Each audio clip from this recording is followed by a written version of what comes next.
मैं मोहित कुमार लाल, सहायक प्राध्यापक, इतिहास विभाग, SS memorial college, Kanke road, Ranchi. आज सेमेस्टर 6 के बच्चों को यह व्याख्यान दूंगा कि भारतीय संविधान का निर्माण कैसे हुआ। यह उनके कोर पेपर 13 का भाग है। इसमें यह बताऊंगा कि संविधान सभा का गठन कैसे हुआ, इसकी प्रक्रिया क्या थी और यह कैसे पूर्ण हुआ, और इस पे आज हमारा देश का आधार क्या है। संविधान किसी भी स्वतंत्र राष्ट्र की पहचान होती है। संविधान सभा की मांग हमारे राष्ट्रीय नेता अंततः आंदोलन के काल से ही कर रहे थे। जब साइमन कमीशन का गठन हुआ तब भी यह मांग उठी थी कि इसमें भारतीयों को होना चाहिए। इसके विरुद्ध बर्कनहेड के चुनौती पर भारतीयों ने नेहरू रिपोर्ट बनाई थी जो संवैधानिक विकास को प्रतिबिंबित करती थी। किंतु अंतोगत्वा 1946 में जब कैबिनेट मिशन आया तब कैबिनेट मिशन ने 2 प्रस्ताव रखे थे, एक अंतरिम सरकार का और दूसरा संविधान सभा के गठन का। संविधान सभा का गठन के लिए 389 सदस्य रखे गए थे, जिसमें 296 ब्रिटिश भारत से और 93 देसी रियासतों से आने थे। कैबिनेट मिशन ने अपनी योजना में यह स्पष्ट नहीं किया था कि देसी रियासतों से जो प्रतिनिधि आएंगे वे कैसे आएंगे, किंतु ब्रिटिश भारत से जो प्रतिनिधि का चुनाव होना था उनका चुनाव अप्रत्यक्ष रूप से होना था, अर्थात प्रत्येक विधानसभाओं में इनका चुनाव हुआ। उसमें के निर्वाचित एमएलएज ने संविधान सभा के सदस्यों का चुनाव किया। अनुपात यह रखा गया था कि 10 लाख की जनसंख्या पर एक प्रतिनिधि हो।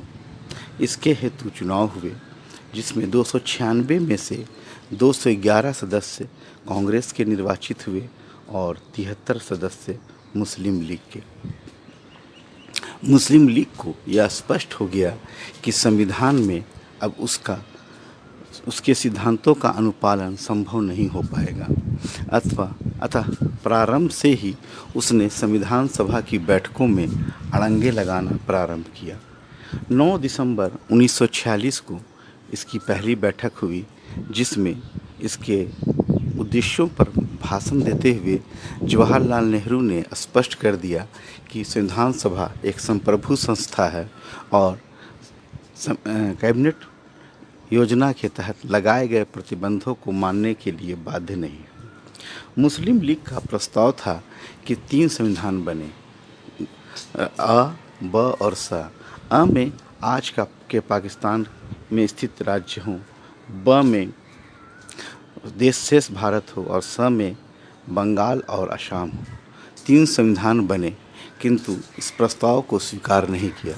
इसी समय देश का गतिविधियां कुछ ऐसी हुई कि लॉर्ड माउंट ब्रिटेन योजना के तहत 15 अगस्त 1947 को भारत 2 राष्ट्रों में विभाजित हो गया, भारत और पाकिस्तान।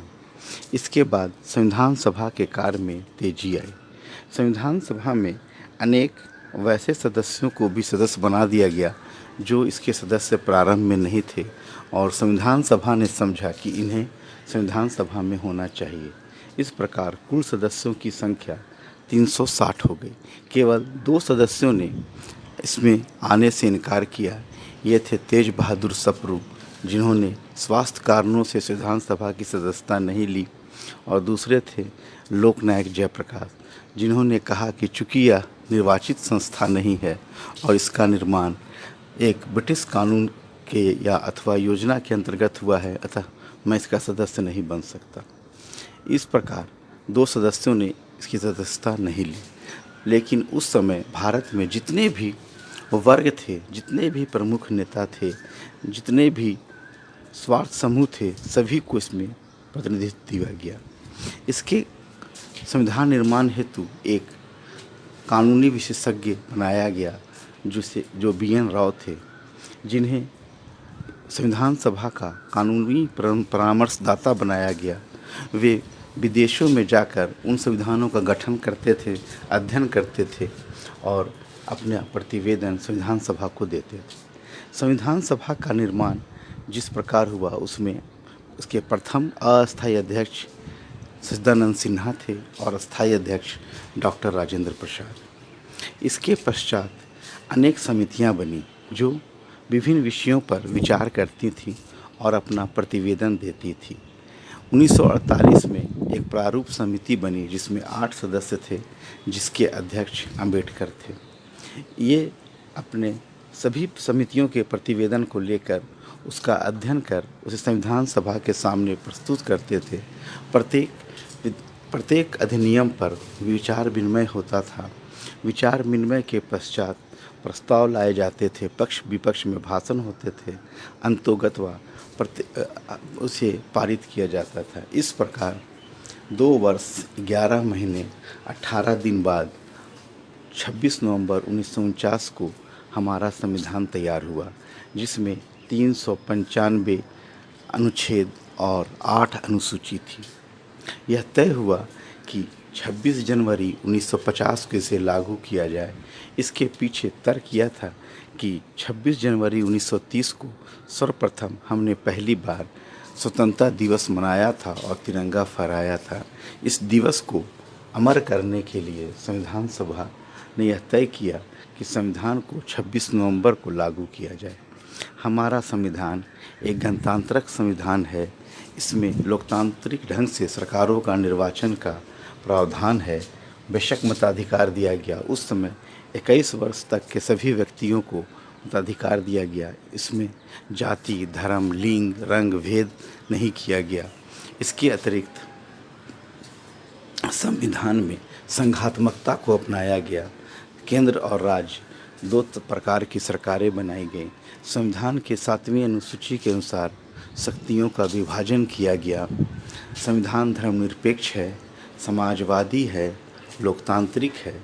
इसके प्रारंभ में एक प्रस्तावना दी गई है जिसमें संविधान के मूल लक्षणों का उल्लेख है। इस प्रकार हमारा संविधान बना और लागू हुआ।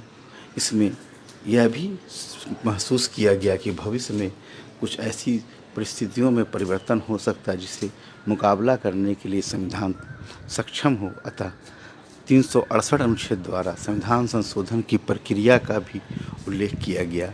यहाँ एक निष्पक्ष और सर्वोच्च न्यायपालिका की स्थापना की गई, जिसे संविधान का कस्टोडियन अथवा संरक्षक बनाया गया।